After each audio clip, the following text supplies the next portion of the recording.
Ngayon, bakit walang pera sa 2024 budget? Si Antonio Tino po ito ng Active Church. Narito po kami ngayon sa Baguio. Alam niyo ba, sa proposed budget last year, nung pinropose ang budget na kasalukuyan, meron pong nakalaang pera doon.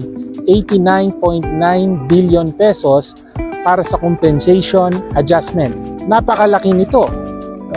Kung tutusin, yung buong SSL5, yung 4 na taon na yon, nasa 128 billion pesos ang kabuuang ginastos. So malaki yung 89.9 billion pesos for 2025 alone.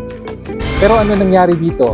Pagkatapos na pumasada sa Kongreso and then sa Senado, ay nakaltasan ng nakaltasan yung 89.9 billion pesos na yon, naging 1.009 billion pesos na lamang. 1.009 billion pesos, halos wala nang natira. Anong nangyari sa pera? Ay ginawa ang pork barrel. So nilagay sa ayuda ng mga politiko. Ito yung ginamit para sa People's Initiative, yung Chacha. Kailangan mong pumirma sa Chacha para makakuha ka ng ayuda. Nilagay din para sa pork barrel projects katulad ng flood control at iba pa. Bakit nangyari yan? Dahil